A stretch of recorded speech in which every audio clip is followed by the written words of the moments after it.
Hi everybody, this is me Ali Mukhtar. I'm so happy to meet you again in my lectures in literary criticism. Today we are going to talk about Longinus, who is one of the great figures in the history of literary criticism, since his theory concerning literature is still widely debated and used among critics. And then we are going to highlight some of his theories concerning the aesthetic part of literature. First of all, we have to know that Longinus has only one essay titled On the Sublime. And this essay contains a lot of information about how to evaluate the literary text. And we have to know that Longinus does not legislate rules to follow in criticism, but he relates criticism to the power of taste and to the power of correspondence between the text and the reader. And this is a very important turning point in the meaning of how to evaluate literature. And then we come to his own theory, as we see. Longinus says, number one, he says that one cannot judge a literary work unless one is exceedingly well read. This is really part of his theory. He says that anyone has to get accumulated knowledge, then he can say, I am a critic. Because as Alexander Pope says, that little knowledge is dangerous. Then he says, when we read a lot of books, about literature, we will be unable to evaluate the literary text in an accurate way. Then he says, a well-read critic can evaluate, this is really part of his theory, and recognize what is great, or what Longinus called the sublime. Then, if you want to evaluate the sublime work, you have to be a well-read person. That means you have good reading. Then you can reach the sublime. That means you have experience in evaluating the sublime work. يعني الناقد الجيد هو من يكون لديه قراءات متعددة حتى يصل إلى جودة النص الأدبي وإلى معنى sublime. Again he says, for that 'tis really great which bears what? Which bears a repeated examination. Again, he gives us another criterion for the good work. He says, or he relates the good work with the idea of repeated examination. I mean by repeated examination, or he means by repeated examination, that this piece of art inspires us to read it more than one time. Repeated examination, and which it is difficult, or rather impossible, to withstand. You cannot withstand this piece of art because it is very beautiful, very effective, and influences your passion and feeling. Then you cannot stop reading. You will continue reading this book many times.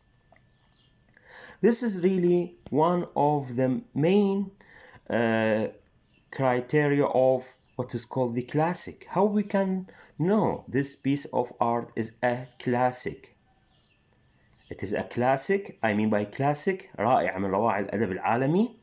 It is a classic because it is repeated or examined many times. For example, when we come to Hamlet, it is a sublime work. Why it is a sublime work? Because Hamlet is still discussed among critics and thinkers and men of letters. They still discuss his ideas and other aspects of Hamlet. This repeated examination, give this book what the meaning of sublime. And then it withstands the passage of time. One of the elements of literature, or we can say how I can call this piece of art as literature, critics say that if it withstands the passage of time, then it is what?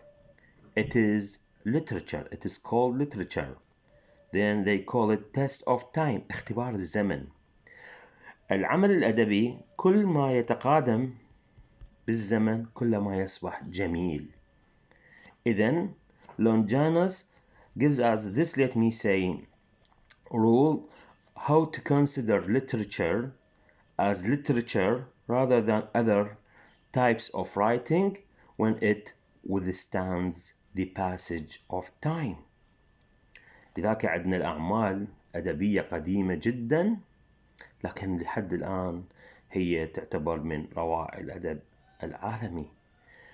إذن هذه خاصية من خصائص العمل السامي. It is one of the main criteria of the sublime work, and the memory of which is strong and hard to face. Then our memory cannot forget this piece of art. Again, he relates literature to the memory of the reader. How I can say this piece of art is good? Because my memory cannot forget this piece of art. لذلك أحيانا تقرأ قصيدة تشوف تبقى ببالك بيت أو بيتين من القصيدة. إذن هذا البيت أو البيتين من القصيدة هو يعتبر the sublime.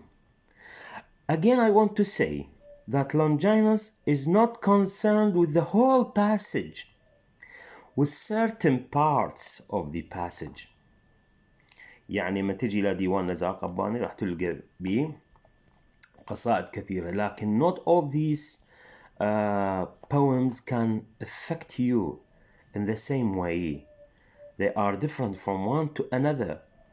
إذن نأتي على بعض النصوص المؤثرة. كذلك إذا نروح إلى مثلا السياب أو أي شاعر، المتنبي، الجواهري، راح نجد ماذا؟ بعض الأبيات المؤثرة جدا and highly repeated, and examined by critics, by readers, by people, by audience. Then these, let me say, pieces can be considered as what? They are considered sublime pieces. Yes. And then simply put, Longinus defined the sublime as, look, this is really the definition of the sublime. Please underline in your book, page 26. He says, Longinus defined the sublime as the echo of greatest of the spirit. إذن العمل السامي هو الصدى للأرواح العظيمة. When your spirit is great, you will find there is an echo inside it for the great work. And not anyone comes to taste the literary text unless he has such, let me say, great spirit ready, to taste and evaluate the literary work. It is related to your passion sometimes, to your emotion, and to your beautiful spirit that is able to get what is beautiful inside pieces of art. Look, while also identifying its 5 key elements. Again, Longinus presents 5 key elements in deciding the sublime work. Let us say, or let us mention these 5 points. Number 1, the power of forming great conceptions. This is really so important part. The power of forming great conceptions. القوة على تشكيل أفكار عظيمة ومفاهيم عظيمة. الكاتب الجيد for Longinus is this man who has the power of forming great conceptions. أن نبحث عن ما هو جديد في الكتابة، في الأفكار. not the repeated ones, not the beaten ones. ليس الأعمال المطروقة والمسموعة، لأن القارئ اليوم يبحث عن شيء جديد. Okay, not heard before. Therefore, he here highlights this point, saying the power of forming great conceptions. إذن المفاهيم الجديدة تعطي للنص الأدبي قوة التسامي. Number 2, inspired passion. When you write any literary text, you have to maintain this idea, or you have to get what is called inspired passion. عواطف ملهمة. Put your passion inside the text. Let your text be covered with your passion, not a dry text. This is really part of his story, inspired passion. And then he again focuses on the passion that is used in the literary text. The due formation of figures such as word order and other figures of speech. And then number 3, the due formation of figures. You have to use in your text figures of speech like simile, metaphor, etc. All these will strengthen your piece of art. Then figures of speech are so important and essential in making the piece of literature a sublime one. Again, number 4, he says noble diction. By diction is how to select your words. Diction is defined as the process of selecting words. Not any kind of words. He says the noble words, the lofty words, the sublime words. أن تختار أو تنقي الكلمات الرنانة الجيدة في عملك الأدبي. To make it a sublime, then you have to select and choose noble diction, noble words. Number 5, this is the last point, dignified and elevated composition. Dignified, you know the word dignified, elevated, متسامي. What composition? You have to compose your piece of art in an elevated style. Okay? Longinus also says that all readers are capable of recognizing the sublime. Then he says that any reader can recognize the sublime. Why? Because it is natural. Inside anyone can recognize the sublime. Why? He says, for nature has appointed us to be no base or ignoble animals. We are not like animals. We are human beings. And nature gifted us with the power of recognizing what is beautiful in this world. But sometimes we need to develop this, let me say, gift into power of recognizing what is sublime in the piece of art.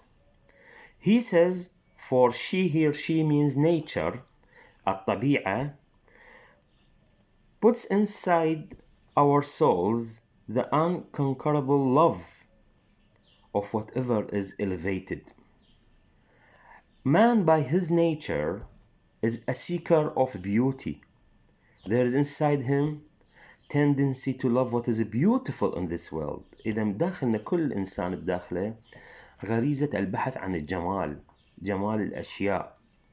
طبعا هنا الجمال ليس physical part of beauty, because you know that beauty has different meanings and definitions that we are going to discuss later on. And then when our intellects, he says, then he gives us a good idea about how we can know this piece of art is beautiful or not, or it is a sublime or not. Look, when our intellects that means our minds, our emotions, وعواطفنا وعقلنا، عاطفتنا وعقلنا what? And our wills وإرادتنا. جميل جدا. To mix between these three, let me say, elements inside one's personality. Number one, his mind. Number two, his emotion. Number three, his will. الإرادة والعاطفة والعقل. When all these parts are gathered, كلها تتجمع، كلها تجتمع. Okay? And our wills harmoniously respond to a given work of art. We know, says Longinus, that we have been touched by the sublime. When and how the sublime work touch you، يعني حتى يصير عندك معيار في قادم الأيام أن تعرف هذا العمل الأدبي جيد أو غير جيد. when your will, emotion, intellect harmoniously بصورة متناغمة respond تستجيب to a given work of art, we know, says Longinus, that we are touched by the sublime. يعني لما نشوف لك مثلا لوحة جميلة رسمة، شو تقول؟ الله، شنو هذا العمل الجميل؟ You can say I am touched by the sublime. لامسني العمل السامي. أو وانت تتسوق تلقي لك فرشي جميل، مثلا فد قميص، فد بنطلون جميل، فرشي أنيق جدا، راح تقول الله قد حلو هذا الشيء. إذا the word when you say Allah, oh my God, this means that you are touched by what? By the sublime, because you are transformed.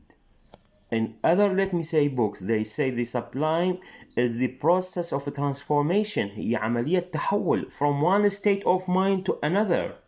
Especially when you close your eyes, you say, Allah, this is a very beautiful piece of art. You have to say, I am touched by the sublime.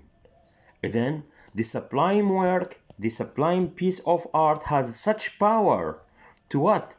To possess your mind, your will, your passion, to take you from one state of mind to another. Then you will say, this is a piece of art which is highly influential and effective, and you cannot resist. You cannot withstand, okay, the essence of beauty inside this thing. And this, let me say, or this power of inspiration that you get from the piece of art are related to the 5 points that we talked about previously, which are mainly, just to repeat myself, the power of forming great conception, vehement and inspired passion, the due formation of figures such as word order and noble diction, and dignified and elevated composition. If these are all, let me say, exist in the piece of art, then any reader will be touched by the sublime and cannot, let me say, resist the beauty inside this piece of art. And let us conclude what we talked about, just to say that the sublime is a turning point in the meaning of literature, and it is really or mainly related to the aesthetic part of the piece of art. Again, we see that Longinus is not interested in the text itself, but certain passages of the text that take you into the kingdom of beauty and touches your passions and wills, and let us say touch your own emotion. Thank you very much indeed for your listening. I hope to see you again in my lectures.